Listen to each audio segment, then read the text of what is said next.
Bien, si accedemos a la página principal del IGAPE, que la tenemos aquí, tenemos una barra de navegación y en concreto tenemos crear una empresa. En crear una empresa, aquí abajo en recursos tenemos plan de negocio.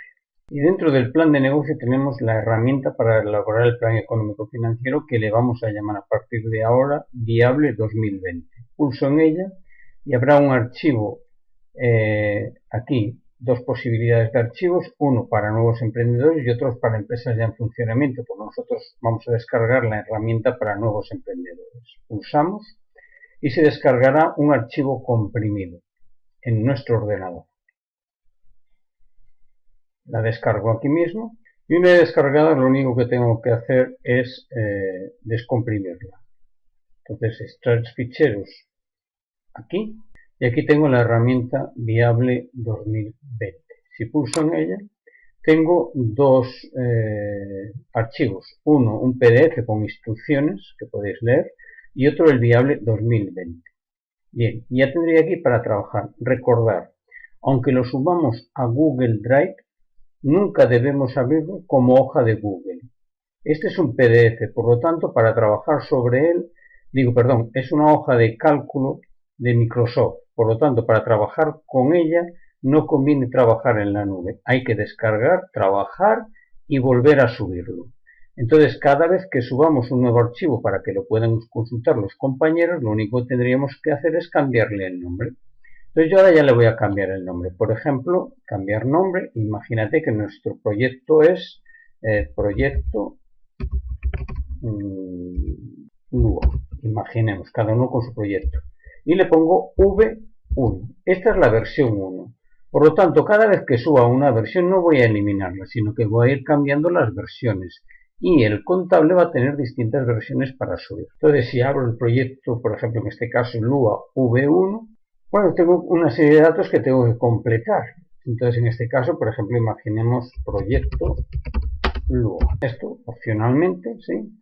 El IVA, pues opcionalmente cubrimos lo que corresponda, ¿sí? Aquí es lo que me explica.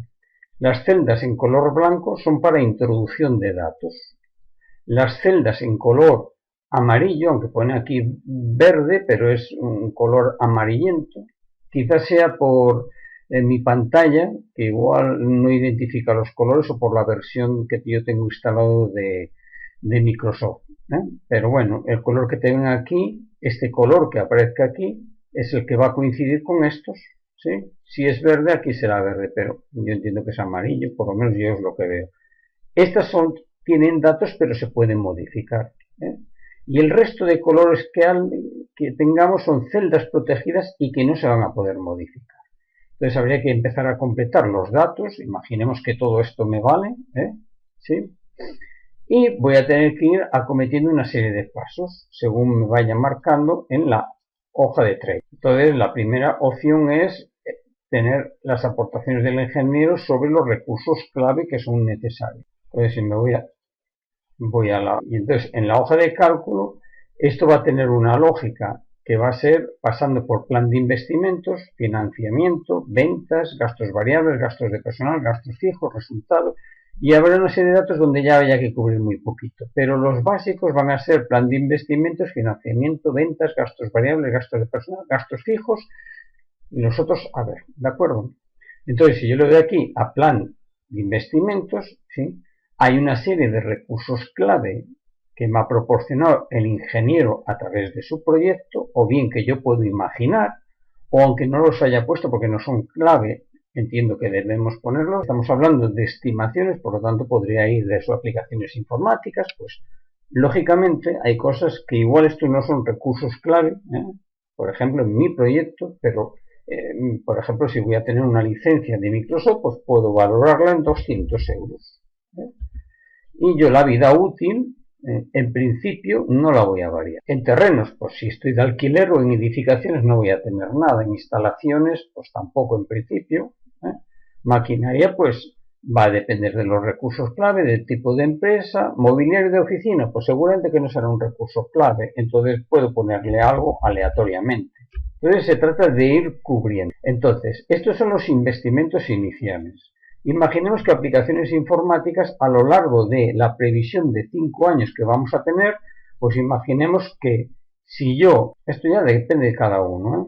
Imagínate que si le doy una vida útil de 3 a estas aplicaciones informáticas, significa que va a ser obsoleto a los 3 años, pero puede durar perfectamente. Entonces, imagínate que a los 5 años vuelvo a hacer una inversión para otra que me va a costar 400, calculo. Imaginemos que en equipos informáticos, por ejemplo, pues voy a invertir 1.600 euros. Vale. Aquí me da 1.600 euros y me va poniendo la cuota de amortización dependiendo de los años que yo haya cubierto. En este caso, al ser 200, me da 67, 67. Una vez que está, bien, vuelvo al inicio, ¿sí? Y ahora viene el financiamiento. Las inversiones son 2.800 más IVA soportado 588, son 3.388. Estas serían las inversiones, ¿no? Entonces, este financiamiento inicial, pues imagínate que lo hago con capital propio, ¿sí? ¿Vale? Y ahora vuelvo al inicio y digo, oye, tengo otras inversiones, sí. Había colocado aquí al inicio del 5.º año 400 euros de una adquisición de aplicaciones. Entonces, al 5.º año, ¿sí? Voy a poner que lo voy a hacer, pues esto, imagínate que lo hago, pues lo voy a hacer con un préstamo. Entonces le pongo los 400 euros del préstamo a un 5%, plazo de amortización le voy a dar un año, sin carencia, perdón, bien, ya estaría. Entonces vuelvo al inicio, ya tengo el plan de inversiones, tengo el financiamiento y ahora vamos a ver las ventas. Año de comienzo de las ventas, el primero, y vamos a hacer el producto. Vamos a tener X productos, ¿sí? Para cada uno, X, ¿sí? La cantidad va a ser de 1.000, que voy a vender en el año 1, a un precio, imaginemos, de 5 euros, ¿sí? Y la variación o cantidad con respecto al primer año va a ser, imaginemos que vamos a aumentar las ventas un 10%. Entonces ya va cambiando. Que esta variación de la cantidad puedo cambiarla aquí también. Me da inicialmente que un 10% no, pero imagínate que al segundo le doy el 5%. Y al tercero, en vez de esa variación del 5, le voy a dar el 3%. ¿Sí? Bien. Ya ves que no escribo más que en las celdas en blanco y en las celdas en amarillo. También puedo variar el precio. Por ejemplo, la variación del precio que suba un 1%. Al año siguiente, ¿sí? Y aquí en amarillo podría cambiar y voy a subirle un 3%. Bueno, así habría que hacer con cada uno de los productos, ¿de acuerdo? Y aquí me da el año 1 las ventas, todas las que voy subiendo. Gastos variables. Hay que tener en cuenta lo que hayamos dicho. Aquí, en cuanto a los costes variables, la aplicación es bastante escueta en cuanto a los costes variables. Costes de mercaderías, es decir, imagínate que el coste unitario son 0,5 euros. Como aquí ya me aparecen las unidades que voy a vender, el coste de las materias primas, imaginemos que es de 0,15. Vale. Subcontratación se refiere a empresas que hacen servicios para la empresa, que es de 0,9 sobre cada unidad. Envase embalaje, 0,01. Estos son los gastos variables del producto, gastos de personal, iría a los gastos fijos y aquí, lógicamente, hay una serie de gastos que hay que aportar. Aquí ya están colocados los gastos variables, ¿sí? Gastos de estructura hay alguno colocado, como las amortizaciones, etcétera. Y voy a poner el alquiler y le voy a poner el importe de cada año, imagínate que son 1.200 euros. Entonces, si quiero poner una variación en porcentaje nuevamente, imaginemos que sube el IPC aproximadamente el 2% cada año, ¿sí? Entonces me vuelvo al inicio, ¿sí? Gastos fijos, ya tengo todo. Ahora me voy a lo que son las cuentas, resultados, circulante, balance, presupuesto de capital, tesorería, etcétera. Veamos a ver si está. Aquí me da un beneficio retenido todos los años. En principio, es decir, este es el impuesto. Si lo quiero cambiar, porque no es el 15%, imagínate que ahora por una pequeña empresa que acaba de iniciarse puede ser el 15%, pues ya me lo cambia todo. Si voy a repartir entre los socios qué porcentaje del beneficio, lo pondría aquí. Vuelvo al inicio nuevamente, ¿sí? Eso aparentemente está bien. Me vuelvo al circulante ¿sí? Y aquí tengo opción de color, porque aquí lo que estamos tratando más bien de averiguar es cuál es el periodo medio de maduración. Las materias primas le voy a dar otros 15 días, ¿sí? Días que tardamos en cobrar, vamos a darle 60 días.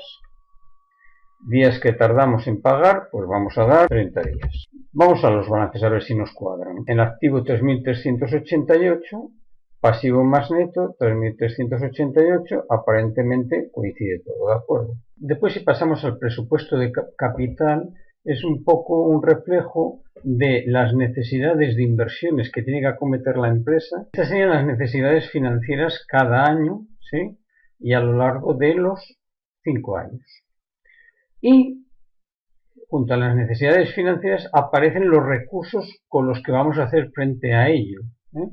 Y nos daría el total de recursos financieros, es decir, el presupuesto por una parte lo que nos refleja es las inversiones que vamos a hacer frente aquí y por otra parte los recursos con los que contamos, entre los que están precisamente los flujos de caja, que aquí precisamente es lo que nos está dando si hay superávit o déficit. Si nos vamos después a tesorería, aquí estaría el flujo de pagos y cobros, está todo esto ya está cubierto. Estaría incluso los ratios con sus gráficas, que resulta complicado de interpretar para los alumnos, incluso aquí el del punto de equilibrio, ¿de acuerdo? Bueno, y ya pasaría directamente al informe. Este es un informe que hay que imprimirlo. Se imprime con PDF Creator. Si no lo tenéis, es un archivo, una aplicación que hay que bajarla o descargarla de internet, es gratuita, y creas una impresora virtual. Entonces, si yo le doy aquí a informe, aquí tengo precisamente todo el informe, en 19, en este caso aproximadamente, sí, en 19 hojas, tendría todo el informe para imprimir. Entonces le daría a imprimir y tengo que tener ese programa u otro parecido instalado. Entonces, en este caso, yo lo tengo aquí en PDF Creator, tengo varios en este sentido, es una impresora virtual que me permite imprimir esto en un archivo PDF. Le doy a aceptar, ya se está creando y ahora me dice ya para descargarlo, le digo guardar y entonces lo voy a guardar aquí mismo, que sería proyecto Lua y lo guardo. Y este sería el archivo que habría que subir. Entonces ya lo cierro, ¿sí? Y entonces ahora sencillamente tendría que irme a Google Site y en el apartado de viabilidad económica financiera, la primera parte, precisamente, lo que consiste es en añadir aquí el archivo ese PDF creado. Aquí le daría, lo buscaría dentro de descargas, lo pondría aquí, le daría a abrir y quedaría cargado aquí. ¿De acuerdo?